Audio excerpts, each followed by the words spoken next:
안녕하세요. 일사원의 김용철입니다. 오늘은 여러분들과 공동 구매를 진행하는 시간을 가져볼까 합니다. 오늘은 어떤 제품이냐면요, 카날스의 무선 마이크에 대해서 여러분들과 나눠보려 합니다. 제나이저 무선 마이크를 하고 나서 질문들이 있었어요. 질문들이 뭐가 있었냐면, 카날스 제품에 대해서 좀 평가를 내려줬으면 좋겠다라는 이야기가 있었거든요. 그러니까 이야기를 들어보면 이거예요. 이제 제나이저 마이크를 여러분들에게 싸게 이제 공급을 하는 어떤 그런 프로모션을 했었는데, 좋아요. 너무 좋은데 문제는 뭐냐면 가격이 좀 부담스럽다라는 거죠. 뭐 렌탈업을 하시는 분이라든지 좀 어느 규모가 되는 환경 같은 경우에는 문제가 되지 않았겠지만, 오히려 좋은 기회가 됐겠지만, 그렇지 못하는 환경에 있는 분들에게서는 이 금액 자체가 좀 부담스러웠던 거죠. 그래서 저한테 자꾸 카날스의 이 모델이 어떻습니까? 저 모델은 어떻습니까? 라는 개인적으로 메일이 정말 많이 왔었거든요. 그래서 이제 고민하다가 카날스가 나온 무선 마이크가 꽤 오래전부터 나왔거든요. 전국적으로 봤을 때는 어마어마하게 판매가 많이 된 거예요. 제조사가 엔터그레인이라는 회사인데, 그 엔터그레인이라는 회사에서 제품의 판매가 너무나도 많이 이루어져 있으니까 그 회사 입장에서는 플래그십 모델로 나왔던 게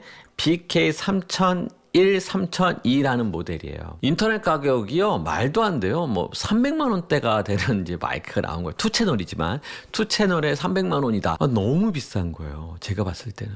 여러분들에게 정말 저렴하게 아마 공급이 될 겁니다. 왜 제가 이 카날스라는 제품을 여러분들에게 소개하게 된 이유가 있었어요. 왜 그러냐면, 실제적 무선 마이크를 많이 쓰는 사람들이 누구냐면, 교회 같은 경우는 찬양팀 같은 경우를 예를 들자면 많은 싱어들이 있잖아요. 싱어들이 뭐 최소 뭐 4명 아니면 8명 이렇게 이제 싱어들이 쓰는데, 이분들에게 다 유선을 주기에는 조금 번거로움이 많거든요. 이렇게 관리하기도 그렇고 들고 나가기도 뭐 그렇고 뭐 여러 가지 단점들이 있단 말이에요. 그러다 보니까 이런 분들에게 이제 무선 마이크를 제공을 해줘야 되는데, 그렇다면 8명의 사람들에게 무선 마이크를 각각으로 준다. 그러면 하나 가격이 뭐 130만 원씩 할 텐데 8개 이상을 사야 되는 입장에서는 상당히 부담스러운 금액은 맞다라는 거죠. 그러다 보니까 저한테 계속 얘기했던 게 2채널 아닙니까? 2채널짜리 아닙니까? 이런 얘기가 좀 많았던 거예요. 자, 카날스라는 제품에 대해서는 많은 사람들이 써보니까 괜찮던 거예요. 괜찮다 보니까는 카날스 제품 중에서도 거기 중에서도 이제 모델들이 상당히 많은데, 그 중에서도 더 저렴한 거를 사는 사람들이 좀 있어요. 근데 저 개인적으로는 그건 잘못된 선택이 아닐까 생각이 들어요. 왜냐면 가성비이기 때문에 저렴한 라인업 중에서 또 저렴한 걸 사게 되면 그렇게 좋은 제품은 아니지 않을까? 전 개인적으로 생각이 든다라는 거죠. 그렇다고 하면 여러분들이 가성비가 되는 그 브랜드가 된 카날스 제품 중에서 제일 비싼 가격대의 제품을 사는 것이 여러분들에게는 이득이 되지 않을 건가? 개인적으로 그런 생각이 든다라는 거죠. 그래서 여러분들에게 BK3002, 3001이라는 모델을 여러분들에게 소개하게 된 거예요. 거두절미하고 이제 본격적으로 시작을 해보도록 하겠습니다. 3002, 3001, 그러니까 3002라는 건 2채널짜리를 얘기하는 거고요. 3001 같은 경우에는 1채널짜리 무선 마이크라고 생각하시면 될 것 같아요. 아마 3001 같은 경우에는 정도로 아마 여러분들에게 공급이 될 것 같고요. 3002 같은 경우는 한 정도에서 여러분들이 공급이 될 것 같아요. 자, 일단은 이 제품에 대해서 간략하게 설명을 드리도록 하겠습니다.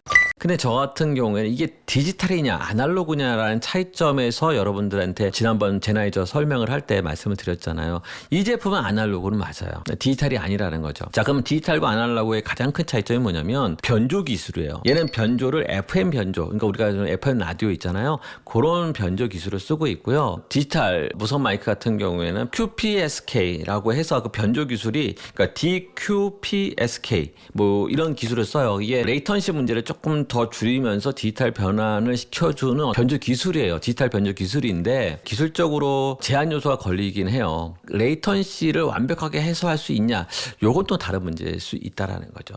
그러면 FM 변조는 무조건 나쁜 거냐? 그렇지는 않다라는 거예요. FM 변조를 어떤 기술도 들어가지 않고 그냥 단순하게 FM 변조를 하게 되면은 문제가 돼요. 가장 큰 문제가 뭐냐면 채널의 구분을 하기가 좀 어려워요. 그 이유가 뭐냐면, 보통 무선 마이크 같은 경우에는 채널 대역이라는 게 있어요. 이게 딱 정해져 있는 채널 대역이 있는데, 소리를 크게 지르면은 주파수 편이라고 해서 대역폭이 늘어나는 거예요. 그러니까 레벨이 커지면 주파수의 대역폭이 늘어난다라는 거죠. 그런 단점을 가지고 있는 게 FM 변조라는 거예요. 여러 채널을 이제 동시에 쓰기가 어려운 거죠. 채널이 넘어가니까. 그래서 뭐 채널을 쓸 수 있는 게 제한이 있는 거죠. 뭐 이건 8개밖에 못 씁니다. 이건 4개밖에 못 씁니다. 이건 2개밖에 못 씁니다. 이렇게 정해놔라는 거죠. 그 아날로그 제품들 중에서도 이 고급 제품들 같은 경우는 이 이 채널 대역에 대한 기술들이 많이 좀 들어간 건 사실이에요. 채널을 잡을 때 그때 코드를 집어넣는 거예요. 그 변조 안에다 코드를 집어넣어서 이 채널은 이 채널이야 라는 것을 정확하게 잡아낼 수 있게끔 하는 기술이 들어가는 것도 있고요. 또 PLL 루프를 돌리는 거거든요. 그러니까 주파수가 이렇게 고정적이어야 되는데 이게 그러니까 보통 일반적인 저렴한 것 같은 경우는 주파수가 이렇게 흔들린단 말이에요. 천이가 된다고 하거든요.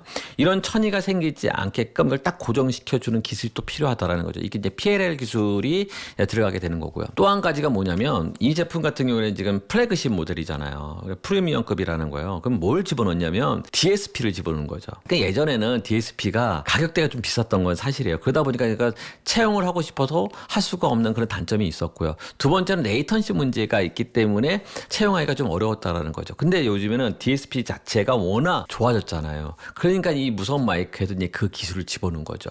그러니까 DSP가 집에 들어가 있으니까는 컴프레서라든지 아니면은 익스펜더라든지 이런 기술들이 접목돼서 들어가 있다라는 거죠. 그러니까 아까 저 얘기했잖아요. 그러니까 레벨이 커지면은 주파수의 채널에 대한 대역폭이 변화가 생기기 때문에 문제가 될 요소가 있지만 DSP로 전환을 했기 때문에 어떤 채널에 대한 걸 확보하는 데가 더 유리할 수 있다라는 거죠. 주어져 있는 환경 가운데서 더 많은 채널을 집어넣을 수 있는 장점을 가지고 있다라는 거죠. 혼신도 더 적을 거고요. 스케줄에는 당연히 예전서부터 그러니까 뭐 당연히 있을 것 같고요. RF 성능도 더 강화가 되어 있어요. 그 외에도 우리가 모르는 주파수를 디테일하게 잡아내야 되는 그런 기술이 있거든요. 그러니까 송신 쪽도 중요하고 수신 쪽도 중요한 이런 부분들에 대해서 얼마큼 정교하게 만들어 주냐에 따라서 가격대가 바뀌게 되는 건데 여기는 더 강화돼서 만들었다라는 거, 더 신경을 많이 쓴 거죠. 필터라든지 뭐 이런 것들을 더 정교하게 더 튜닝도 했을 것 같고요. 뭐 이런 기술들이 많이 들어가지 않았을까 저는 생각이 드는 거죠. 마지막으로 이제 사운드 퀄리티예요. 이제 사운드 퀄리티는 결국에는 우리가 마이크를 잡았을 때 사운드 퀄리티가 떨어지면은 쓸 수가 없거든요. 이런 부분들도 많이 개선을 했던 것 같아요. 그리고 또 외형적으로 봤을 때도 디스플레이 창 자체가 OLED로 되어 있는 거예요. 와, 이 OLED는 진짜 고가 제품군에서만 사용하고 있는 디스플레이거든요. 대부분 다 LCD를 사용하고 있잖아요.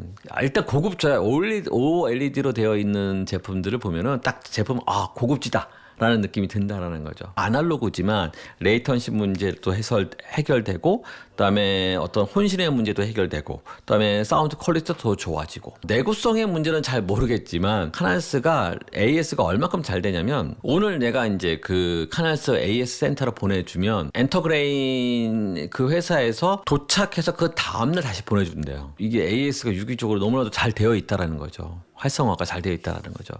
마무리하도록 하겠습니다. 오늘 여러분들에게 소개할 이 카날스의 BK3001, 3002라는 두 모델에 대해서 공동 구매를 진행할 거고요. 딱 수량이 정해져 있기 때문에 수량이 소진되는 그 때까지만 아마 진행을 할 거예요. 그러니까 여러분들 필요하시는 분들은 빨리 신청해 주시면 좋을 것 같습니다. 오늘의 영상이 여러분들에게 도움이 됐으면 좋을 것 같고요. 다음번에도 또 좋은 제품이 있다면 또 소개하고 저렴하게 공급할 수 있는 기회를 또 만들어 보도록 하겠습니다. 다음번에 만남을 또 기대하면서 준비하도록 하겠습니다. 고맙습니다. 감사합니다.